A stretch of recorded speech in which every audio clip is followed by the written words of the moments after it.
Perfecto, pues muy buenos días, muchas gracias por acompañarnos. Es importante que todos tengan ya listo, perfecto. Muy bien, pues bueno, muchísimas gracias por acompañarnos. Vamos a dar inicio. Estamos, por supuesto, muy contentos de que puedan estar en esta sección de evolución en la gestión del riesgo. Y bueno, la idea es en esta manera diferente de hacer las presentaciones, probablemente muy acostumbrados a las presentaciones de otras convenciones.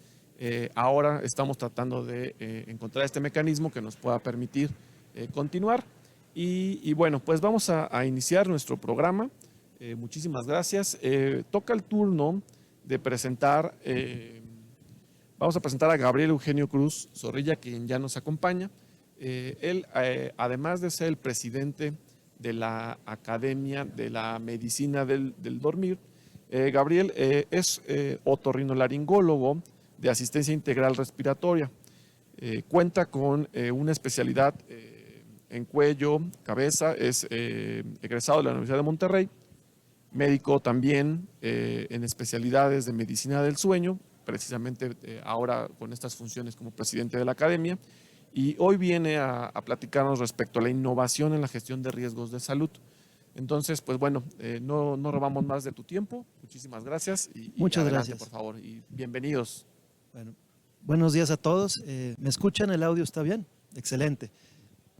Muy bien. Entonces, para mí es un honor y un orgullo estar aquí. Como bien hicieron a presentarme, soy médico y parte de lo que me enfoco es a la medicina del dormir. Actualmente soy, como mencionaban, el presidente de la academia y bueno, pues es para mí importante poder estar hablando pues, con ustedes el día de hoy.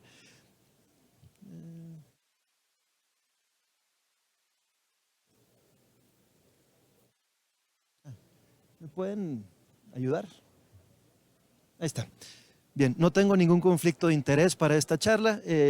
Yo vengo de la ciudad de Saltillo y ¿puedes dar a la que sigue?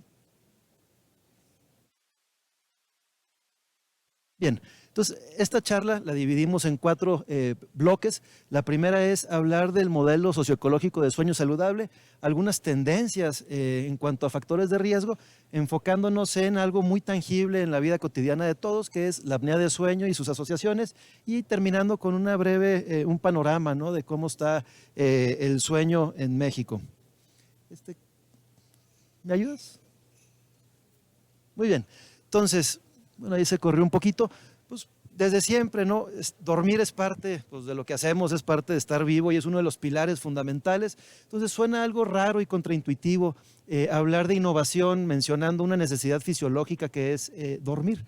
Pero bueno, todos sabemos quién es Charles Lindbergh, ¿no? Tiene una gran hazaña, logró hacer pues, el primer vuelo ahí transoceánico. Y algo importante pues de este gran personaje es que luchó contra la privación de sueño. Al final estuvo 63 horas sin dormir, contando las 33 horas del vuelo que se aventó, más la parte del día antes en los hangares y todo lo demás. Y esta cita precisamente es pues, una descripción muy tangible de lo que sucede y lo que a todos nos ha tocado pues, cuando que hemos dormido mal, ¿no? Mi mente hace clic y se apaga. Trato de dejar que un párpado se cierre mientras tengo otro abierto que va contra mi voluntad, ¿no? Y al final pone que no está, lo que más busca, lo más deseable que quiere es dormir, ¿no? Entonces, pues parte del logro fue toda la parte pues de ingeniería que hay detrás de todo esto y esta proeza, pero algo importante es, pues bueno, le tocó la buena versión de haber logrado ese viaje a pesar del sueño, de estar en la privación de sueño. Antes que él hubieron varios que no tuvieron la misma suerte. Entonces, ¿por qué estamos aquí? Yo estoy acostumbrado a platicar con colegas médicos en la gestión con los pacientes, pero tenemos una mira y hemos estado dejando a un lado pues, parte muy importante de la rueda en donde tenemos que tener pues, la influencia para poder llegar a tener un impacto verdadero en este análisis de gestión. Y es precisamente todo lo que tiene que ver con lo que ustedes son expertos, ¿no? La parte de aseguradoras, las organizaciones no gubernamentales, administradores, y aquí hay una parte importante con esta sinergia de los médicos, con la industria de dispositivos médicos, la industria farmacéutica, la política pública. Entonces, va a ser imposible llegar a tener los cambios que queremos tener si no tenemos a todos los actores involucrados, ¿no? Muy bien. ¿Puedes poner la que sigue? Entonces, les presento a Michael Gardner, es alguien que va a estar en nuestro congreso próximamente, y aquí es precisamente, hay diferentes niveles en cuanto a cómo se afecta el sueño. Tenemos los niveles individuales, es que no sé, aquí le estoy picando mal. Están también los niveles a nivel de sociedad y en los niveles también los factores a nivel social letales, ¿no? Y aquí lo importante de todo esto es que ninguno de los jugadores en esta rueda de agentes de cambios va a tener el alcance para influir en todos ellos. Entonces, aquí hay riesgos y hay retos enormes que tenemos que han sido parte de la evolución, por ejemplo, en la invención de la luz, todo lo que tiene que ver con la tecnología, la parte de la pandemia lo hizo mucho más latente, ¿no? El cómo esta sociedad del 24/7 ha impactado todo. Entonces, nuevamente, nosotros estamos trabajando, los médicos, en una parte muy pequeña de esta matriz, en los niveles individuales. Ustedes son los que tienen pues, la parte, pues una parte mayor, ¿no? Entonces, mucho de lo que hagamos en conjunto, pues es a lo que nos va a llevar a poder gestionar estos riesgos adecuadamente. Platicamos de Lindbergh, pero no siempre ha sido igual esa batalla entre el descanso y el no descanso, ¿no? Varias de las tragedias más grandes que hemos tenido han tenido que ver con privación de sueño, problemas en trastornos de sueño no tratados, cuestiones que tienen que ver con precisamente turnos. Y una de esas grandes tragedias fue en 1986 y fue pues, precisamente el accidente del Challenger, ¿no? En donde perdieron la vida 7 astronautas. Entonces, los ejemplos de cómo nos está afectando el no dormir bien están por todos lados. Algo importante, ¿cuáles son las causas de mortalidad? Si vamos a hablar de riesgos, pues tenemos que ver riesgos de qué. Ustedes son los expertos en esto. Riesgos de morirnos, riesgos de desarrollar enfermedades que cuesten mucho, riesgos de no poder desarrollarnos como debe de ser, riesgos de perder calidad de vida o riesgos precisamente de tener algún evento catastrófico. Y algo aquí muy interesante en esta tabla es cuáles son las causas de muerte en Estados Unidos y principalmente, pues como todos sabemos, problemas cardiovasculares, cáncer, accidentes vehiculares, ¿no? Por otro lado, vemos lo que busca la gente en cuanto disculpen, ¿puedes regresar la diapositiva? Lo que busca la gente en Google, que buscan muy poquito de enfermedad coronaria, mucho más de cáncer, pero sobre todo vemos cómo no está alineado lo que percibe el público, que es algo riesgoso y que en realidad impacta en la mortalidad, con lo que estamos buscando en las redes, ¿no? Y otra cosa interesante, el New York Times y The Guardian, ¿qué tanto le dan en su cobertura mediática a enfermedades coronarias y cáncer? Muy poquito. Y se habla mucho más de terrorismo, de suicidios, homicidios, que son problemas enormes a nivel de sociedad, pero que en el impacto que tienen en cuanto a los riesgos individuales y de desenlaces, pues son mucho más pequeños, están sobre representados. Entonces, y algo parecido ha sucedido en cómo tenemos dimensionados nosotros a nivel de sociedad, lo que en realidad implica un riesgo a la salud. Tenemos sobrevalorados algunas cosas que, si bien son importantes, se quedan cortas a comparación de en donde tenemos que centrar nuestra atención de lleno. Entonces, estos son el número de muertes por enfermedad cardiovascular a nivel mundial, cáncer, eventos respiratorios, problemas digestivos, y estamos viendo entonces que siguiendo bien la regla pues de un par de factores son responsables de la gran mayoría, de más del 80% de las muertes a nivel mundial, pues podemos concentrarnos en ellos, desglosarlos muy bien para hacer un plan de acción a cómo abordarlos, ¿no? Entonces, esta también son cosas que ustedes ven cotidianamente. Esto es las cargas que representan cada una de estas enfermedades a la hora de hacer los ajustes en cuanto a años de vida perdidos por problemas de disabilidad. Y vemos nuevamente pues, enfermedades cardiovasculares, cáncer, problemas neonatales, infecciones respiratorias, justo tienen un costo enorme para la sociedad.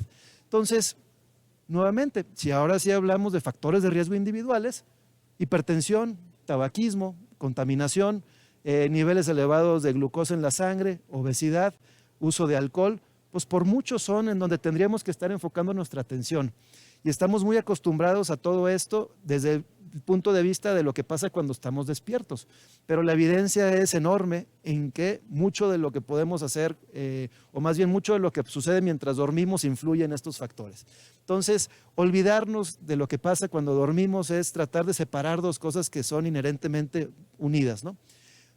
Otras tragedias que han tenido que ver con gente que se queda dormida o secuencias de errores que se van dando por privación de sueño o por falta en los candados que deben de tener la seguridad del trabajo, pues precisamente es Chernóbil. Vámonos ahora nuevamente al 1986, el mismo año del Challenger, otra vez problemas de sueño se manifiestan en grandes tragedias, 68 billones de dólares, más o menos se estima que 90,000 personas han fallecido con el paso del tiempo, a raíz de esta gran tragedia. Entonces, no nada más es hablar de problemas pequeños, estamos hablando de que la salud o la medicina del sueño o todo lo que podamos prever mientras alguien duerme que impacte y que disminuya riesgos tanto laborales como de salud, pues es definitivamente algo donde tenemos que ver esto. Esta es la prevalencia de algunas enfermedades crónicas. Todos hemos estado familiarizados, la gran mayoría, bueno, más bien, la hipertensión es una de las enfermedades más prevalentes, más o menos 47 a 50% de las personas adultas la padecen, 47,000 personas de cada 100,000. Pero vemos que la apnea de sueño, que es en donde vamos a concentrarnos ahora, pues más o menos su prevalencia estimada a nivel mundial es de 33,000 por cada 100,000 personas. 33% de las personas, 1 de cada 3 adultos, o sea que aquí en esta convención tenemos muchos por estadística que padecen este tipo de problemas, tienen apnea de sueño. Ahorita vamos a hablar un poco más de ella, pero vemos entonces cómo otras enfermedades como EPOC, asma, psoriasis, artritis reumatoide, enfermedad de Crohn, colitis ulcerativa, todas estas son enfermedades crónicas. Hablamos mucho más de ellas, destinamos mucho más recursos desde la formación de recursos humanos en las universidades, como en la política pública, que a algo que es muy prevalente como es apnea de sueño. Entonces, aquí lo que quiero enfatizar es, tenemos que hablar de esto, tenemos que saber que es algo frecuente. Entonces, vamos a tratar de, en una sola diapositiva, englobar qué sucede. La apnea de sueño es un trastorno crónico que se caracteriza porque en esta zona de aquí, detrás del paladar y detrás de la lengua, los músculos que mantienen esa área permeable cuando estamos dormidos se relajan. Eso genera que se colapse ese segmento y por lo mismo, durante el tiempo en que una persona está durmiendo, de forma recurrente se limita la cantidad de aire que alcanza a llegar a los pulmones. Eso básicamente hace que durante la noche la persona deje de respirar o disminuya mucho la respiración al grado en el que los niveles de oxigenación estén bajando de forma recurrente y que el cerebro esté teniendo microdespertares. Esto es el mecanismo central que nos predispone a la apnea. ¿Y por qué es tan prevalente? 33% de los adultos a nivel mundial padecen de esto, pues porque va muy de la mano de problemas igualmente prevalentes. Obesidad, envejecimiento, y bueno, herencia tiene mucho que ver, la raza tiene mucho que ver, pero bueno, ¿qué vemos en la medicina del sueño? Ya platicábamos de la apnea de sueño, 10 a 33%, pero nuevamente necesitamos voltear a ver qué pasa cuando dormimos. El insomnio crónico transitorio, 34% de las personas. El insomnio, además de pegarle a la productividad, también es un factor de riesgo cardiovascular. Síndrome de piernas inquietas es otro problema de la medicina de sueño que también le pega al riesgo cardiovascular. Movimiento periódico de extremidades, otra de las cuestiones que vemos que también le pega al riesgo cardiovascular. Y vemos cómo en poblaciones como las mujeres embarazadas, las prevalencias son mucho mayores. Entonces, vale la pena, si no bien en todos, pues todavía con más razón en poblaciones como las mujeres embarazadas, prestar atención a esto. Las mujeres embarazadas con apnea tienen más riesgo de mortalidad materno-infantil, tienen más riesgo de desarrollar preeclampsia y eclampsia, diabetes gestacional, bajo peso al nacer o restricción de crecimiento uterino para los bebés. Entonces, una de las métricas claves de la Organización Mundial de la Salud es mortalidad materno-infantil. Y una de las partes en las que no se ha prestado atención suficiente es en este riesgo, ¿no? Entonces, otra vez, una gran área de oportunidad. Regresando, este estudio publicado en el 2019 abrió los ojos de muchas personas porque de aquí se estimó que más o menos 1,000 millones de personas en el mundo tienen apnea. Es una cantidad enorme. Y de estos, la apnea obviamente tiene categorías, leve, moderado, grave. 424 millones, apnea moderada apnea de sueño grave, en donde los factores de riesgo son mucho mayores. México, 10 millones de personas con SAOS, 5.6 con apnea moderada grave. Entonces, pues nuevamente, necesitamos empezar a prestar atención. La Academia Americana de Medicina del Dormir, nuestra contraparte en Estados Unidos, ya ha trabajado mucho en esto. Esto es un reporte que se publicó ya hace algunos años, lo hizo Sullivan Frost, y precisamente era la crisis de no diagnosticar apnea de sueño. Y estaban estimando en el 2016 ese impacto en 149 billones de dólares, en gran parte por productividad, pero también por el impacto en las comorbilidades, accidentes vehiculares y problemas de accidentes en el trabajo. Entonces, aquí es en donde los invito a revisar esto. Esto está bastante aterrizado al impacto en números de lo que tiene la apnea de sueño. Es un estudio muy reciente, este fue del año pasado. Entonces, aquí lo que hicieron fue evaluar cómo estaba influyendo la apnea de sueño dentro de este ecosistema de problemas multifactoriales, ¿no? Cuando hablamos de desenlaces cardiovasculares, el gran aprieto que tenemos es que son multifactoriales y es difícil darle un peso relativo a cada uno de los factores de riesgo. Aquí encontraron en este estudio enorme que había una influencia muy significativa desde el punto de vista estadístico en cuanto a apnea de sueño y 26 condiciones clínicas y no clínicas. Ahorita vamos a hablar de esto. Esto se hizo en Italia, entonces estimaban que de 10 a 32 billones de euros por año era lo que les costaba, y igual en cuanto a afectación de calidad de vida, el costo del diagnosticar y tratar esta población era de 234 millones. Parte de lo que se concluye aquí es que es muy costo efectivo tratar un problema como la apnea, que es tan prevalente, que cuesta tanto empezar a reparar los platos rotos que nos deja, y que por lo mismo las intervenciones son sencillas, tanto de diagnóstico como de tratamiento. Aquí es parte de la misma información de aquel estudio, y aquí es nada más para resumir las cuestiones que eran significativas estadísticamente. Mortalidad por todas las causas, en la categoría sobre todo de apnea de sueño severa, mortalidad por temas cardiovasculares, apnea de sueño severa, cáncer también. Los pacientes que tienen cáncer y tienen apnea de sueño tienen una mortalidad incrementada.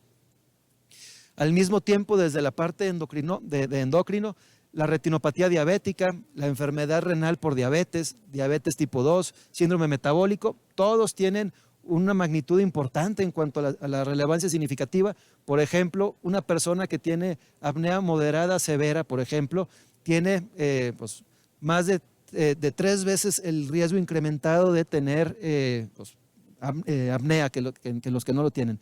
Pero también disfunción eréctil, por ejemplo, disfunción sexual en mujeres, también tiene esta parte significativa. Eventos vasculares cerebrales, una de las grandes problemas en cuanto a morbilidad y mortalidad, y algo que le cuesta mucho rehabilitar a los sistemas de salud, además de lo trágico que puede llegar a ser, también tiene aquí una relevancia importante. Tan es así que la Academia Americana de Neurología recomienda en sus guías que en todos los pacientes que tuvieron un evento vascular cerebral se debe de evaluar intencionadamente la presencia de apnea de sueño. Lo mismo, la Academia Americana de Cardiología recomienda lo mismo en los pacientes que tienen hipertensión resistente a tratamiento, que requieren 2 o 3 hipertensivos para regularse o que están descontrolados, o gente que ya ha tenido varios eventos cardiovasculares.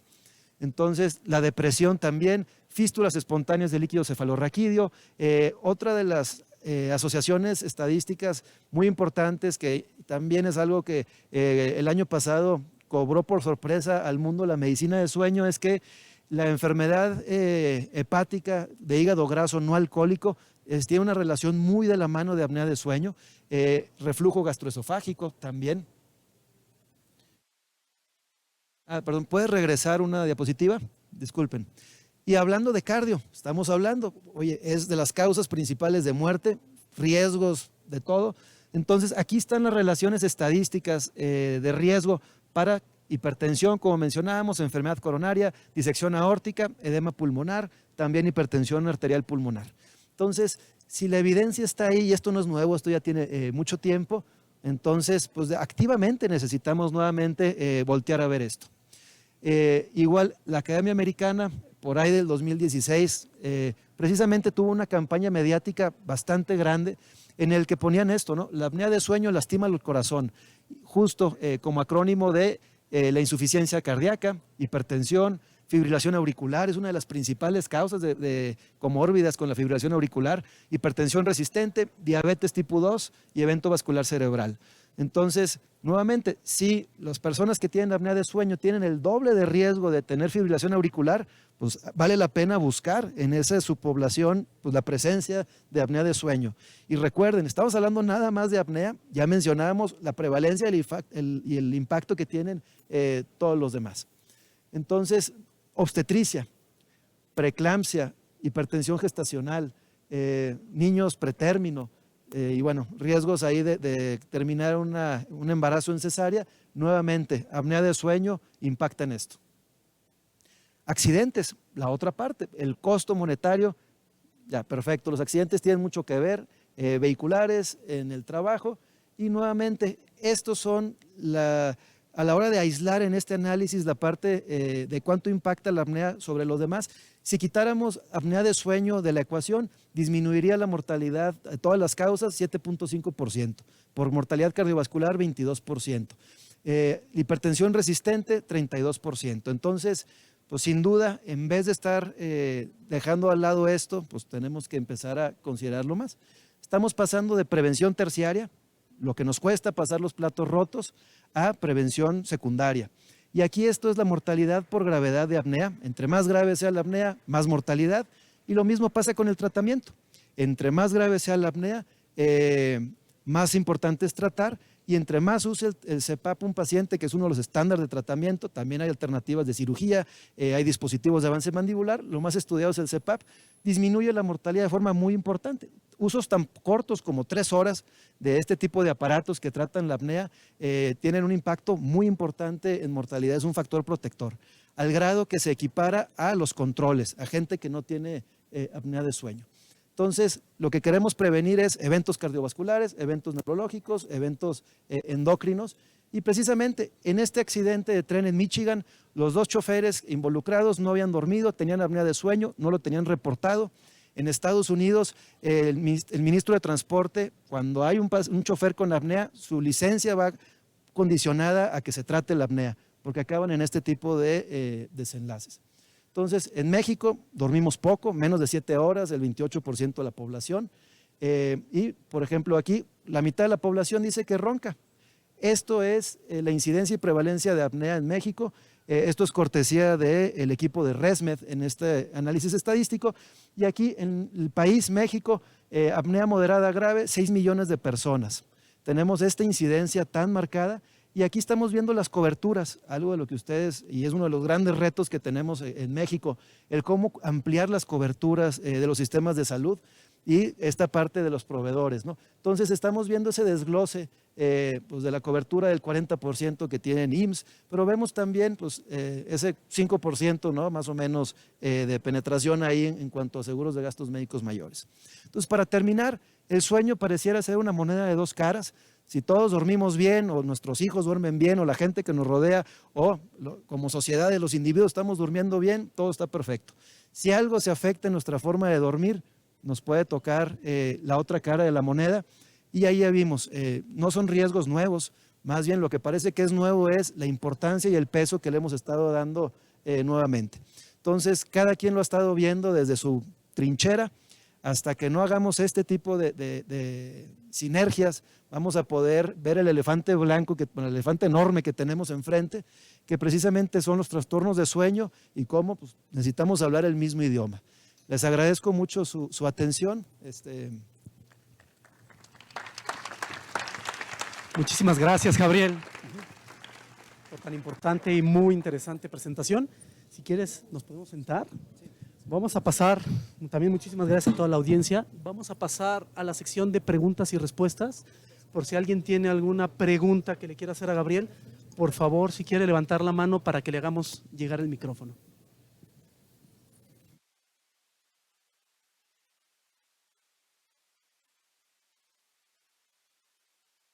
Felicidades por la exposición tan brillante. ¿En qué consiste el tratamiento? Y cuando pregunto en qué consiste, es tiempo, costo y porcentaje de efectividad. Perfecto. Entonces, esa es la pregunta pues, más importante, ¿no? Si diagnosticamos es porque tenemos un tratamiento y el tratamiento es costo efectivo. El tratamiento estándar o el gold standard de tratamiento es un dispositivo de presión positiva, básicamente es un compresor de aire que el paciente tiene en su buró, que envía presión a través de una mascarilla y esa presión de aire que actúa en la parte de atrás de la garganta, ese segmento colapsable, es la que permite que, igual que los lentes que estás utilizando, que al momento que te los pones, en ese momento se corrige el problema de vista, asimismo en ese momento se elimina el ronquido y mejora el sueño. Ese tipo de tratamientos incluso tienen la capacidad de telemonitoreo, que es algo que nos da una oportunidad impresionante de poder darle seguimiento.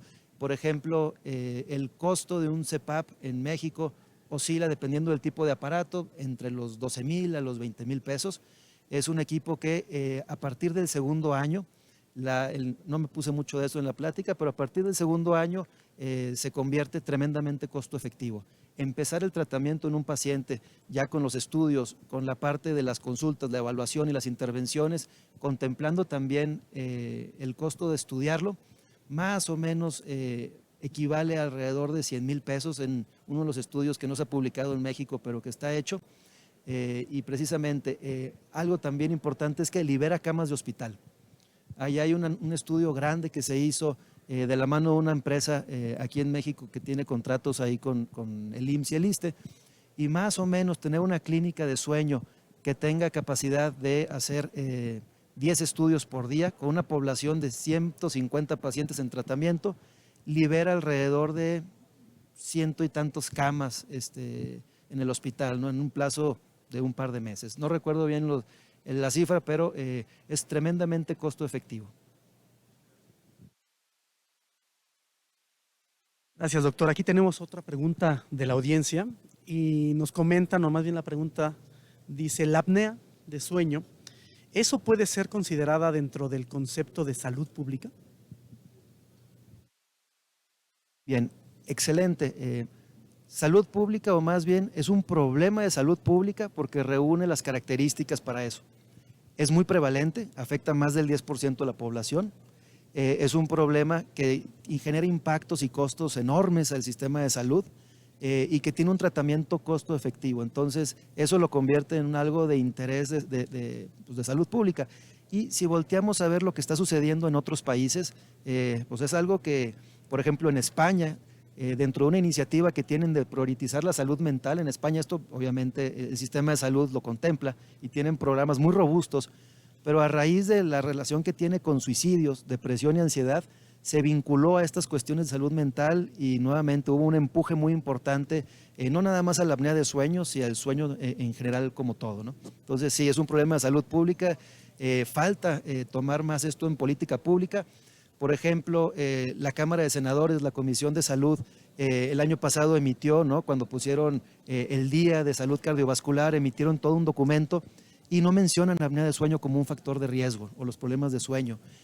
Lo mismo en las guías de prevención de muerte materna, también se hablan de todos los factores, no se menciona apnea de sueño en las últimas que se publicaron por ahí de los 2018. Entonces, nos falta difundir. Gracias, doctor. Aquí tenemos espacio para una última pregunta. Adelante, por favor. Hola. Como parte de ser un sector público de salud, más bien un sector salud, ¿tú qué recomendaciones nos das hacia el sector de aseguradoras de cómo promover el cuidado de esta enfermedad en todo, ¿no? Porque al final no solo volteamos a ver pocas poblaciones, sino toda la población mexicana. Entonces, ¿tú qué consideras que nosotros debemos de tener en cuenta desde tu perspectiva hacia nosotros, los clientes o los mexicanos, de fomentar el cuidado mental o en este caso de apnea? Bien, entonces esa es la pregunta del millón, ¿no? Y ahí lo importante es, cuando yo diagnostico un paciente con apnea de sueño, la pregunta siempre es, doctor, tengo seguro de gastos médicos, ¿lo cubre? En el país, una aseguradora es la que en todas sus pólizas lo cubre, esa aseguradora es MAPFRE. Las demás aseguradoras, la mayor parte lo tienen dentro de sus pólizas como algo de exclusión, ¿no? Generalmente es ese enfoque pues, como de medicina preventiva. Aquí algo importante es, algunas veces pacientes que tienen siniestralidad con temas cardiovasculares, en ocasiones es algo que que puede ser más sencillo. La pregunta es justo donde tenemos que trabajar en conjunto. Creo que aquí es las poblaciones especiales en riesgo, y un ejemplo nos lo puso, por ejemplo, la cirugía metabólica, ¿no? Que pasaron de ese enfoque de la cirugía bariátrica como algo para disminuir el peso por algo de vanidad o estética, a decir, oye, esto es algo que tiene impactos y genera ahorros, el tener un paciente más delgado, ¿no? Y que implica disminución de costos en medicamentos y en comorbilidades. Lo mismo es en este aspecto, ¿no? Y desde el punto de vista costo efectivo, es mucho más costo efectivo hablando desde ese punto. Entonces, poblaciones de riesgo, yo creo que quizás sería tener coberturas adicionales, o empezaría desde los agentes de seguros poder acercarse con su cliente y decirle, muy bien, tú tienes estos factores de riesgo probablemente, hay una cobertura adicional para este tipo de cuestiones y tomarlo en cuenta. Las empresas de transportes también, ¿no? Los costos son enormes y tenemos experiencia en eso. Gabriel, muchísimas gracias. Bueno, abusando de tu tiempo, última pregunta muy rápida aquí del foro. ¿La apnea de sueño con la pandemia se ha incrementado? Bien, entonces la pandemia nos cambió muchas cosas, nos hizo dar una vuelta a ver cómo dormimos y el cómo influye esto, ¿no? A la hora de que pudimos pasar más tiempo. Algo que incrementó la pandemia es mucho más insomnio, y a la hora de que la gente pasaba más tiempo en casa, pues igual se empezaron a percatar de que pues, estábamos roncando un poco más. La prevalencia de apnea de sueño se ha mantenido más o menos igual, hasta donde yo sé no hay un estudio que nos diga que es más prevalente. Si aumentó la prevalencia de obesidad, la apnea de sueño va a seguir porque es una relación muy lineal. Perfecto. Doctor, muchísimas gracias. Muchísimas gracias, con también toda la audiencia que presenció esta primera charla. No me queda nada más que pedirle aquí a la audiencia un fuerte aplauso otra vez para nuestro expositor Gabriel. Y bueno, ahorita lo que vamos a hacer es tomar un breve descanso y la siguiente sesión estará iniciando a las 10:50 de la mañana. Muchas gracias a todos.